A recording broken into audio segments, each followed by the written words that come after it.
Peoples of the world, welcome. Capital G bringing you deck number 100.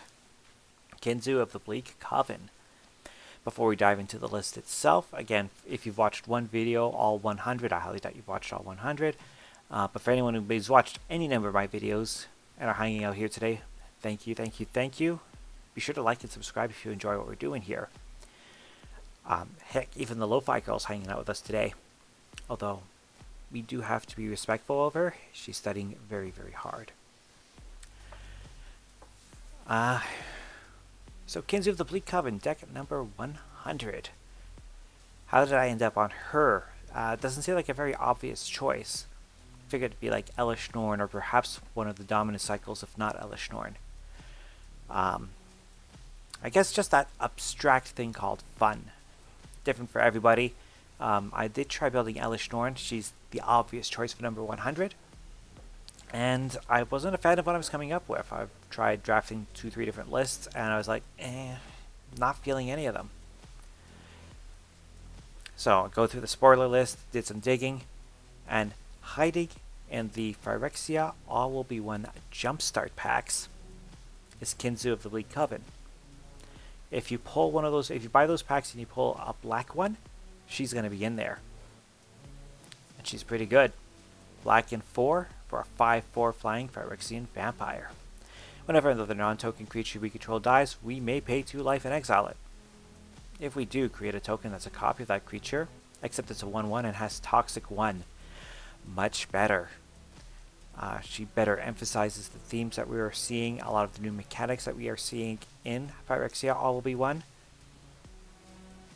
And this just feels like a fun deck, a much more fun deck to pilot than say an Elish Norn or any of the Domini. So, but again, everyone's different. If you think you're having a lot of fun with your Elish Norn deck, please post that. Let's see that in the comments. Link me up and let's see what you're rocking for Elish Norn. I would definitely love to see it. Before we do that, of course, the spotlight goes to Kinzu. Going mono black. Toxic 1. Players dealt combat damage might also get a poison counter. So she herself doesn't have toxic, but the tokens she creates does. So will a lot of the creatures that we see in this deck. The game plan: give everybody 10 poison counters. Sounds simple. So simple, in fact, people think that number should go up. But if you ask anybody who plays Infect, unless you are one-shotting people with like Triumph of the Hordes, not so easy. So, let's see how we're going to achieve it. Obviously, we're going to go through our artifacts first. Part of the game plan, of course, because Kinzu wants us to pay life to turn our dying creatures into tokens, we want to protect our life total. So something as simple as Campfire can do that. 1 tap, gain 2 life, protect our life total. We can always cash this in to get Kinzu back into our hand from either the command zone or the graveyard if we need to. She starts off at 5 mana, pretty pricey as is. So we definitely want to be able to get her back. So once she gets to 7-9 mana, it's going to be a lot harder to justify casting her. At least with Campfire, we can get her back and skip the commander attacks at least once. So obviously, as you said, the name of the game is poisoning out our opponents. So once we have given them all some counters, we're going to proliferate a little bit. Contagion Clasp and Contagion Engine are fantastic for this. So what's everyone been thinking of the story, by the way? I've read some of the Phyrexia All Will Be One stories, and for rough drafts of a story, because that's what they all essentially are when they're web fictions, they get there. With better writers, they can actually do good novels. The previous novels I find not so great, especially if you try to, say, go back to Invasion or Odyssey and try to read some of those novels. Oh boy. Good stories, terrible writing. Just absolutely terrible.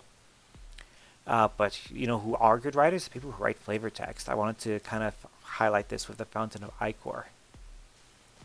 Because if you look at the art, you look at the flavor text, it references the Sun Empire. This is on Ixalan. We're going to Ixalan very, very soon. Later this year, we're going back to Ixalan. So the fact that apparently Phyrexian oil has already been discovered on this plane That's intriguing. That's the only thing that makes kind of where Exelon worth going back to. I do like their double face cards the last time we went there. So mechanically, I thought it was a good set. Not a lot of people liked Ixalan all that much on the overall. But for lore heads, this is something to keep an eye on. So while the deck will rely primarily on Toxic, the new Toxic mechanic to hand out poison counters, there's a little bit of Infect in there as well, because, again, it's not so easy to give our opponents 10 poison counters. But our commander flies, so we throw this onto our commander, all of a sudden it's swinging in for 7 Infect. That's pretty good. So that's kind of my logic with that. So while we do have a few Infect cards, one card you will not be seeing in this deck is Skittlrix.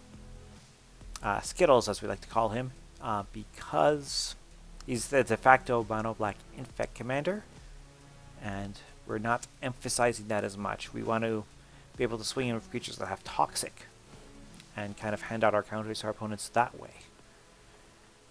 This lets us see a lot more of the newer cards, even if we're seeing a lot of old favorites right now, especially for mana ramp. So here's the thing: it hands out Toxic.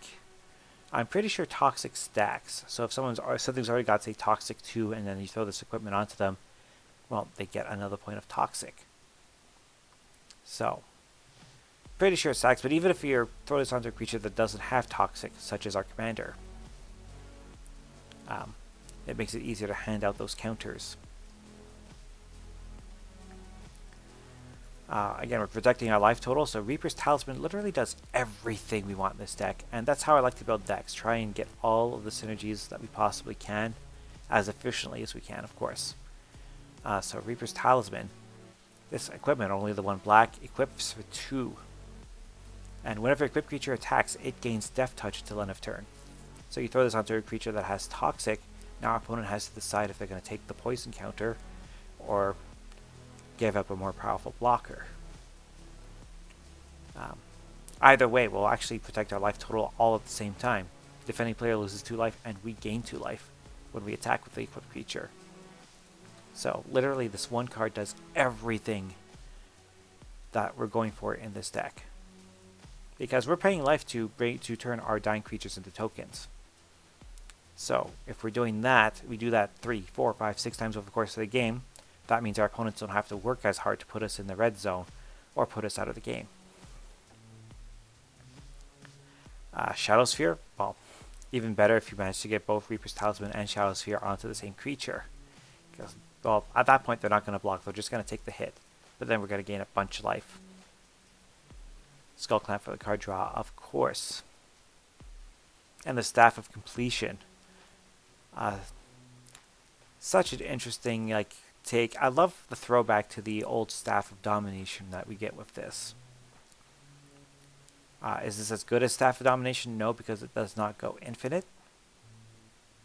At least I can't think of anything that we can pay a life and destroy to give us 10 mana. But still, as long as we got excess mana, we can untap this maybe once or twice. Destroy target permanent in your own means this essentially acts as a sack outlet. It does tap for a mana of any color. We can proliferate, or we can draw cards with this. But again, this is a payoff for us protecting our life total, is us being able to use as many of these abilities as we can. So Sylvok Lifestaff may seem odd, but this protects our life total.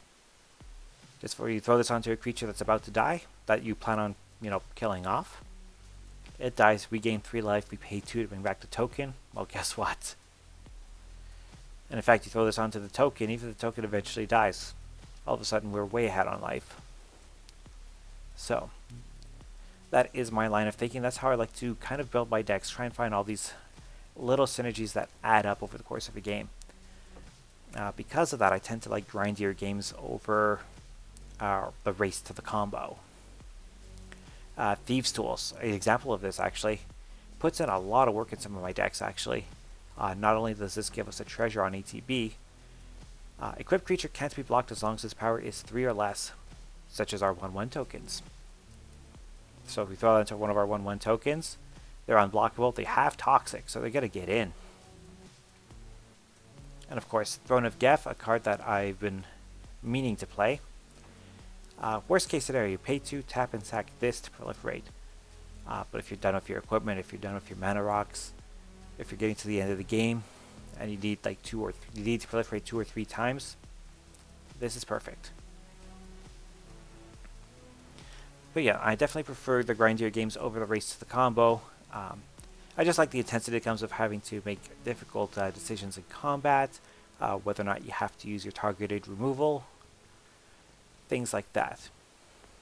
So that's kind of the playstyle I prefer, which is why I don't play CEDH. Not that you can't win through combat, but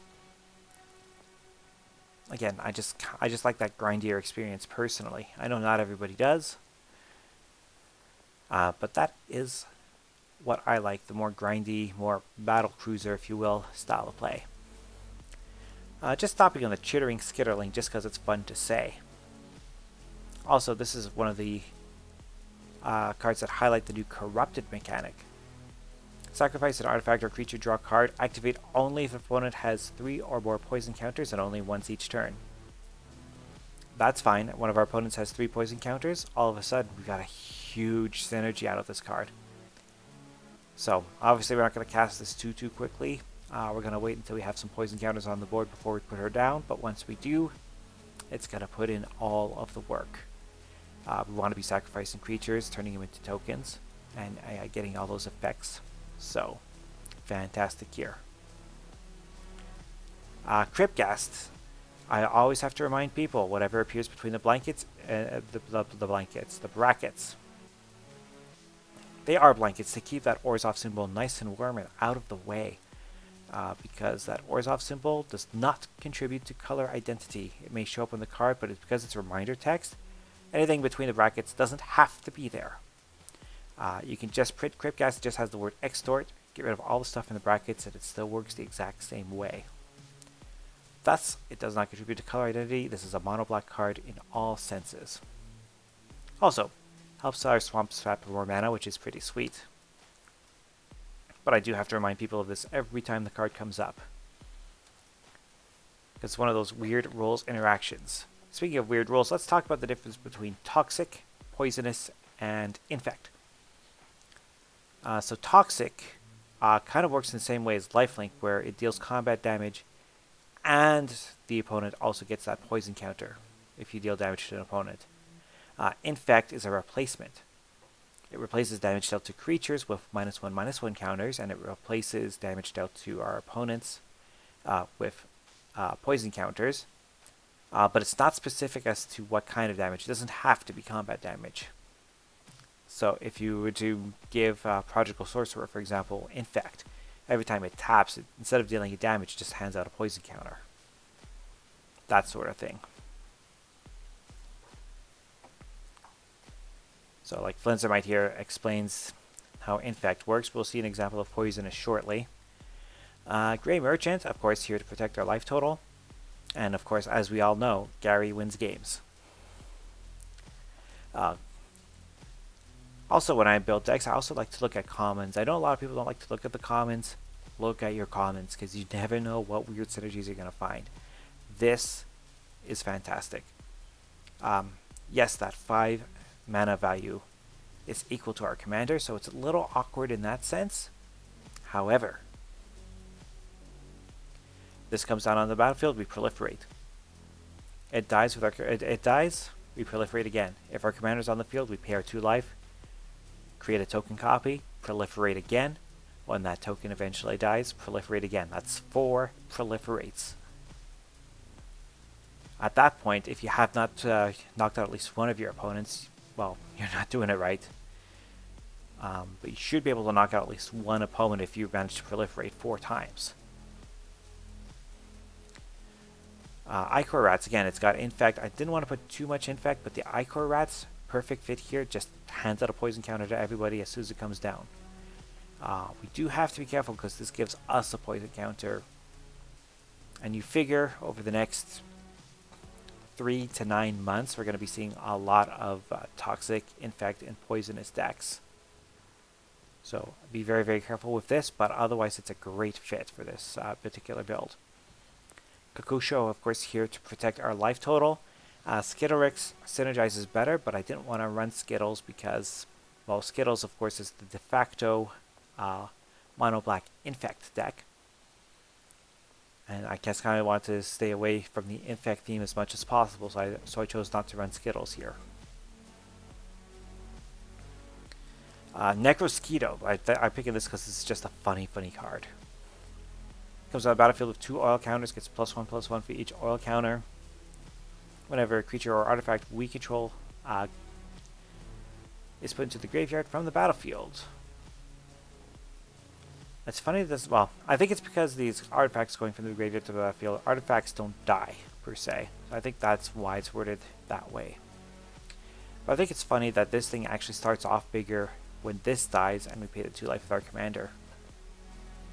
And of course, as more things dies, it gets bigger and bigger over the course of the game.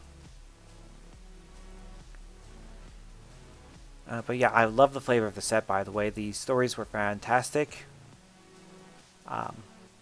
They do need to be fleshed out a bit better, I think, but by the same token, it's one of those things we have to be careful what we wish for. I remember some older stories, such as the Invasion storyline, that were, fantastic stories, but so poorly written that I just did not want to read those novels. So those short fictions kind of hit a sweet spot. But this is one time where I think if we just hand it off to a really good writer and just do something really, really nice with it. Phyrexian Obliterator stopping here because I want to talk about the importance of defense in a commander deck. It's important to have something that can, defend against, in this case, damage-based board wipes. If one of your opponents is holding a Blasphemous Act and you throw this down, they're not using that Blasphemous Act anytime soon. They got to get rid of this thing first somehow. Nobody wants to, after a board wipe, sacrifice 13 permanents. So, even though this is a little bit off theme, it does not contribute to toxic or poisonous or poison counters in any way, shape, or form. The fact that this thing can reduce the effectiveness of damage-based board wipes makes it a great addition on its own. Not to mention the pressure it puts on our opponent's life totals if it swings. Not to mention the fact that it makes it really, really hard for someone to attack into us. Oh, and by the way, if this ever dies, we have our commander on the battlefield. Guess what? We're getting a token copy. Yes, it's a 1/1. But we're getting a token copy, which means it happens again. Mwahaha. So yeah, when deck building, love looking for all of these weird little synergies like that. Things that can happen. Ravenous Necrotitan. This is actually better when we don't have an opponent corrupted, because this essentially acts as a sack outlet while giving us a significant beater on the battlefield.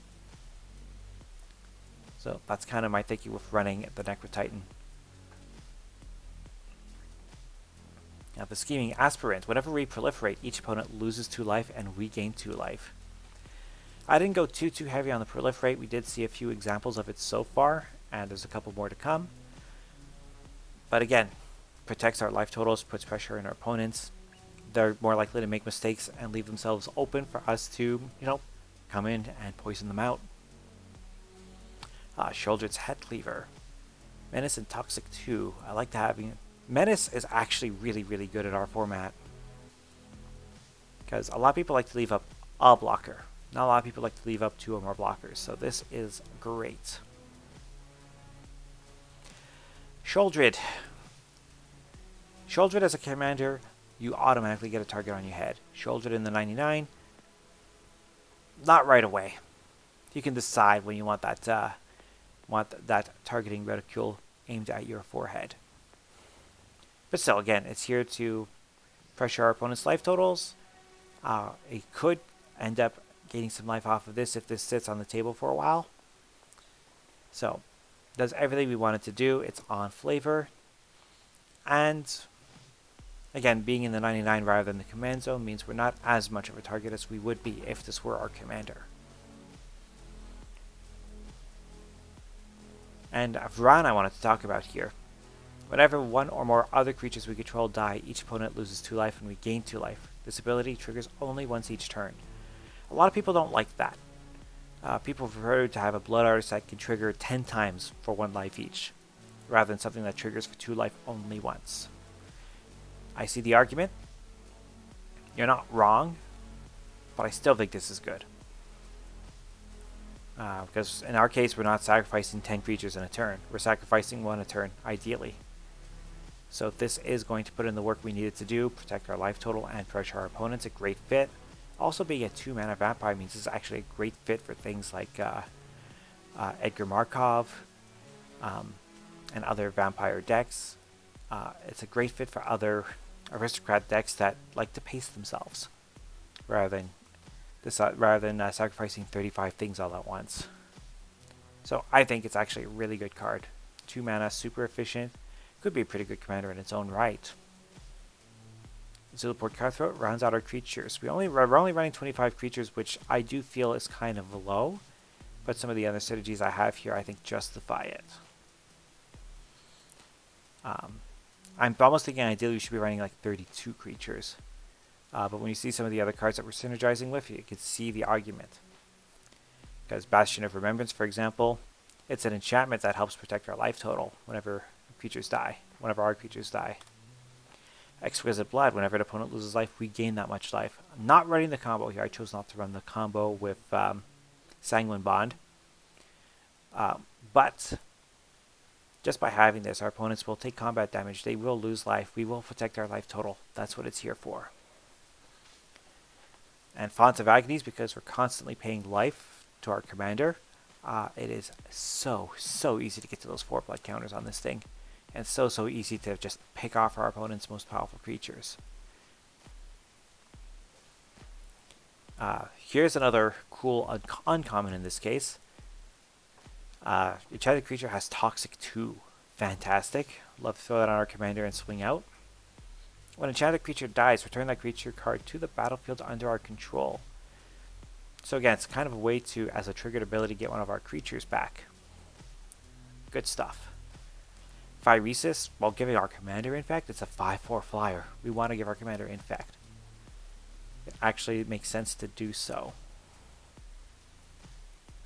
I think this is kind of mean if you throw this onto somebody's Soul Ring relic. Don't ask me to pronounce that. Putrescence? Let's go with Putrescence. Relic Putrescence. Throw this onto somebody's Soul Ring, they're going to be infecting themselves. And Snake Cult Initiation, oh, there's that Poisonous 3. So as you can see, it's got whatever. That means it is a triggered ability. So, our commander, we throw this onto our commander, it swings, deals the 5 damage, triggers 3 poison counters, as an example. Or you can throw this onto one of our unblockable toxic creatures. If we manage to get a toxic creature, throw this on there, throw the Thieves' Tools on there, all of a sudden we're swinging and handing out at least 4 poison counters at a time.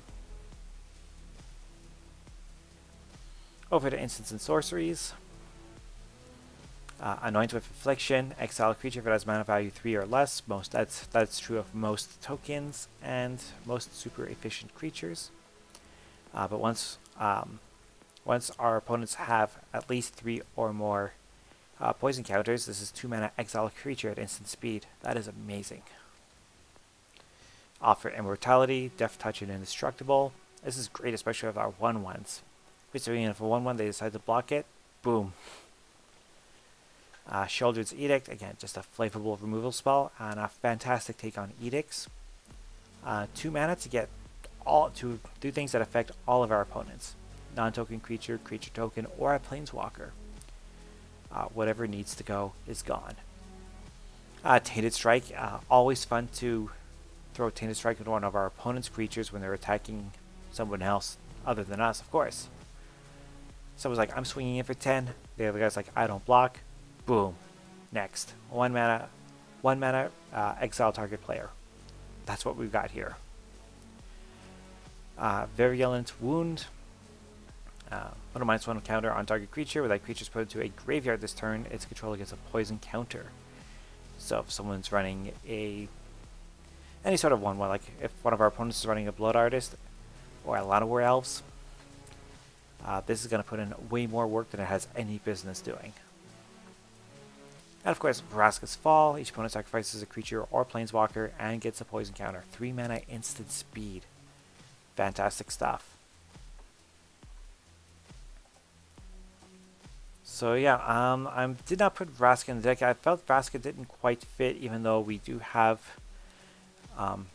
some of her images on the cards. Unfortunately, I did not put Vraska in the list. I did put a Liliana in. We'll see Liliana here shortly.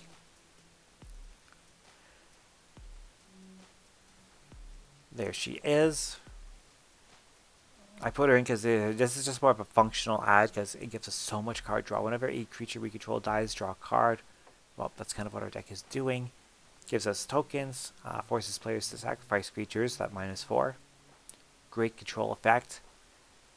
And we are proliferating a little bit, so that -9 is very, very achievable. And of course, over the lands, you might have noticed the Expedition map earlier. I didn't really sit and linger on it because everybody knows what it does. It goes to get our Cabal Coffers. It goes to get our Urborg, whichever one we need. Always get the Urborg first. We do run 25 basic swamps in the deck. The non-basic lands help us do things like draw some cards, gives us a sack outlet, proliferate. That's always important. Mirrex. Oh, I love the spears, by the way. The idea of having lands with non-basic land types. We don't see them too often, but when they come up, and especially when it's as on point as it is here on New Phyrexia. So we are running some of the spears here. There's our 25 swamps, by the way. There's Takenuma. I figured this is a 0 impact to our build, so it's fun to add this little channel card to our deck. The monocolored dross, like the Dross Pits and all of the other monocolored spheres, they enter the battlefield tapped. They tap for color. We can eventually sack him and draw a card. For lower power tables, with 1 or 2 colors, definitely recommend running these. I think these are actually quite fun to play. Once you go to mid and high power, where you don't want to have tap lands, then you can leave these to the side. But if you're looking for a slower, more relaxed game, I do like these particular spheres. There's actually just enough spheres, lotus, lands, and basics with different names that you could run. I'm trying to remember the name of the card. It's escaping me at this moment, which is slightly embarrassing. But there's that card that once you've got, I think, 9 different ones, you can pay 9 mana and turn it into a... Actually, I think it's just a couple mana and you turn it into a creature that hands out Toxic 9. So, fortunately not running that card because I'm not quite running enough spheres and lotuses. But the ones we do run, such as the Mycosynth Gardens, this thing is a monster of a card. Already a bit of a money card in pre-sales, and watch this do all sorts of work in legacy formats like Commander. Even in Pioneer, I could see this doing some work. But on our format, like we can 0 tap and turn this into another Mana Vault, or Mana Crypt. We can turn this into another Soul Ring. We can turn this into one of our bridge lands.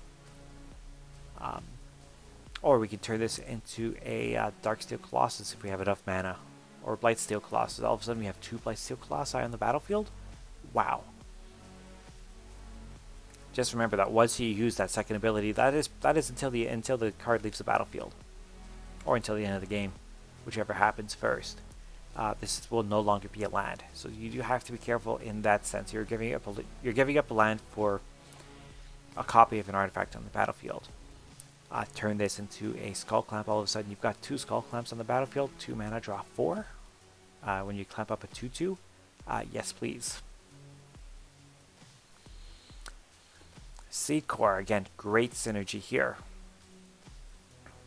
Once our opponents are corrupted, target 1/1 creature, such as the tokens we make with our commander, gets a +2/+1 boost. For no mana investment, just this land itself. And of course, the Witch's Cottage. I say of course. Some of our creatures may end up dying before we get our commander out, so this will help us get them back. Alright, that is Kinzu of the Bleak Coven. Let me know what you think of the deck. Let me know what you think of the set. Did anyone have a chance to do pre-release? I didn't get any sealed play in, so please tell me about it. Tell me about your experiences, what some of your favorite cards are coming out of this set. I'm looking at continuing a pace of 1 to 2 videos per month, so be sure to leave a comment. Let me know what you want to see. Again, tell me more about your limited experiences with this set, and we will see you all next time. Bye for now.